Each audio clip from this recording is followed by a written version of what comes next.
Hello guys, welcome back to the second episode of Real Talk. Real minds. Yay! We have two new hosts today. My name is Azan and I'm Chua. And Mr. Sha'ari. Mr. Sha'ari. Yeah. He's cool. That's why he's here again. So today our topic is culture. Culture and mental health to be specific. Before we start, Mr. Sha'ari, what do you think about the socks? Because it's culture, so Yeah, what It's is interesting. It's Japanese Yeah. culture. Yeah. Yeah, okay. Anyways, It's yeah, it's nice. it's nice. I'm representing Japan today.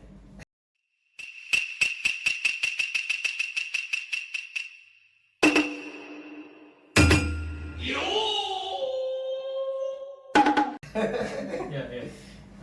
Okay, you wanna start? Yeah, sure. So, basically Malaysia is, we all are Malaysians here. We No. are, you get your moment later, sir. But most of us, So you're not Malaysian? that's interesting. No. You can provide your view later on. That's cool, Yeah. actually.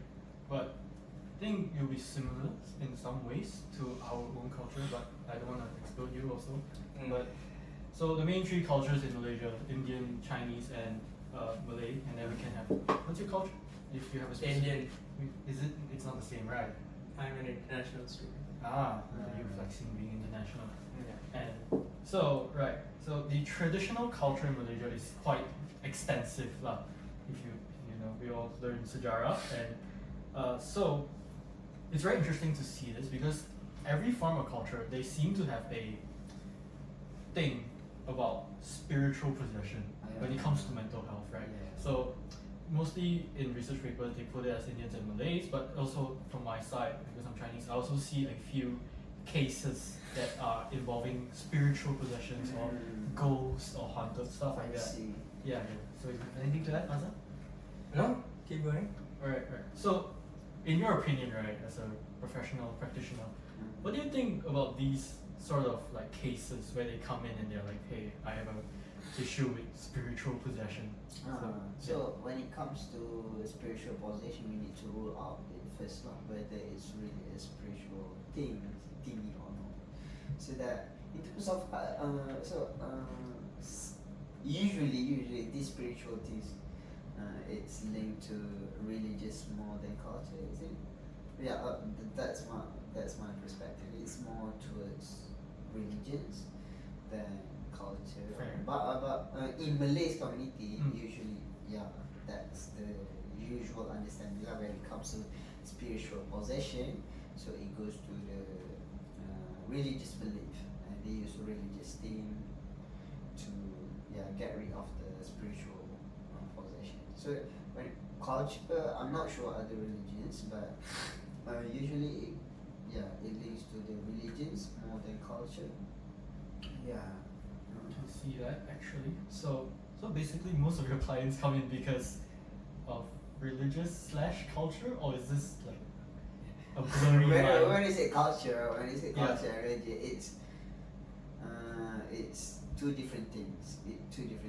Culture and religion. But what I mean here, when it comes to spiritual possession in Malay community, usually they refer to the religious people, to the religious thing, to Islam or Islam religion. But for other races, I'm not sure whether it's a culture or it's spiritual. But mostly when it comes to spiritual possession, it's towards religions more than culture. See. That's pretty cool actually. So you want to add anything? Is it like, have you been to any possession kind of experience? The thing like anyone has not you, anyone has come with. My clients, you mean? Yes, your clients, Yes. It's not So that's why in the session not in this field we are not in this field which is spiritual possession. So that's why we need to rule it out first. So by suggesting the client to go for the right person to out this thing, if it's really a spiritual possession, then we will try to explore how this thing affecting the mental health itself. So it needs to be ruled out first before we discuss with the client because we are not in this field. It's out of our professionalism. For example, in Malay community, there's one term called gila isim. Gila isim. Can you spell the second word? Isim, ISIM. Thank you. That So, helps so the symptoms is similar to schizophrenia. It's like you see things that people don't see. The symptoms is pretty similar to schizophrenia, but it's not in DSM. It's not it's not mentioned in DSM. So that's why they goes to a spiritual person to do this thing, to rule out lah for religious thing lah, religious problem lah, basically a religious issue lah. And then and then for spiritual possession also usually they go to ustads to religious people are basically to whether you have this spiritual possession or not. For us, we just discuss on that because it's the boundaries of professionalism. Even if you want to get diagnosis, you also need to rule out this condition by other professionals. It's not us, basically. That's interesting. And you want to add anything to that? No, I'll try and redirect now going away from religion because we want to focus more on culture also. Sir. So how do different cultures perceive and interpret mental health labels and diagnoses, and how does this influence the therapeutic process? I think that's a good question. That's actually. Yeah, I Yes. don't understand. So basically, I cannot generalize for all Malays who think like this, for all Indian who think like this. I cannot generalize the culture itself towards mental health issues. But for some Malay community, they don't really believe in this mental health things. They don't really believe. They may think that it's a sense of weakness. It's a sign of weakness of a person. You cannot actually deal with the challenges, so that's why you have these issues. You cannot think of the solution, so that you have these issues. But I do have certain I do get certain perspective from some Indian clients who say that when someone who has mental health issues in their family, so actually any mental health issue they consider is something that crazy and a sense of shame in the family itself. So they try to, but not all Indians. Or as I said, it's just some perspective from what I get. So that they have the sense of shame when one of the family member experience this kind of. They try to avoid from the family from their relatives, their family members, other relatives to know the condition of the person. If it's a family member, they will try as best as they can to hide this level, this diagnosis from a relative, because it's a sense of shame. That sounds similar.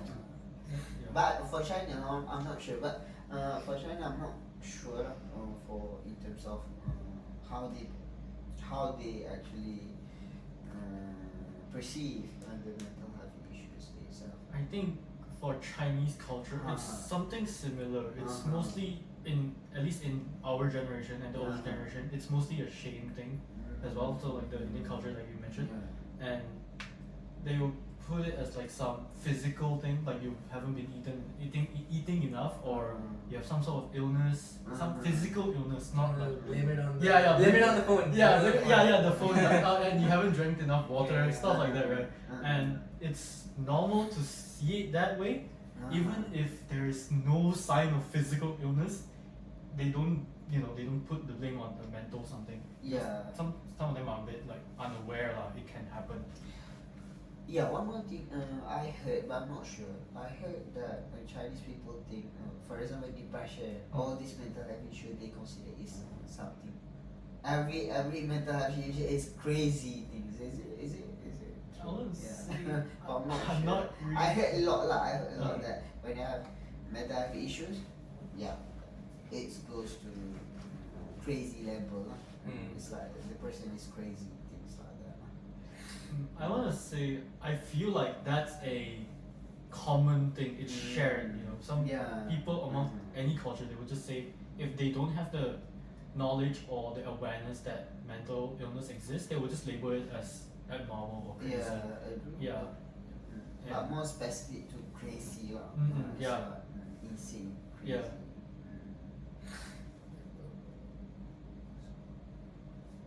So for Chinese people, I think it's mostly just that and like imbalance of yin and yang and stuff like that. Yeah. So it's can be a bit spiritual as well. But most of the time, we can say like for Chinese culture, we have a lot of like folklore or like taboo things that we cannot do.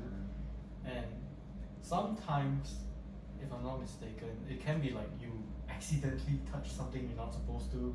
Like I yes, like you know, money on the floor, see. right? Stuff like that, you know. Okay. Peeing somewhere you're not supposed to. Those are all things that can get you possessed. And Possessed. then maybe that's why you get those weird things happening to you. And that's why they may call like a spiritualist to come and exorcise you a bit. Yeah. Yeah. So what about your culture, Azan? The thing is, for Indian culture, I can't really speak generally because it's like a secular country. So there's, it's like different religions have their own different customs towards like mental health. So I don't know. Like I can speak from because I'm Muslim myself. I can say that usually when it's for Muslims, I've seen that they say something related to jinns or something. When usually when it's like Ghost love. schizophrenic or on the autism spectrum, they try to blame it on jinns. That's what I know because I've seen it happen to some of the like some people. So that's what from my experience is what I know.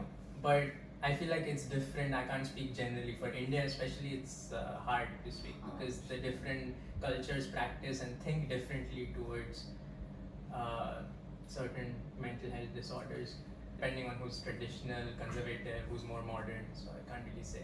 Yeah. By the way, you want to spell Jin real quick? Jinn is Jinn.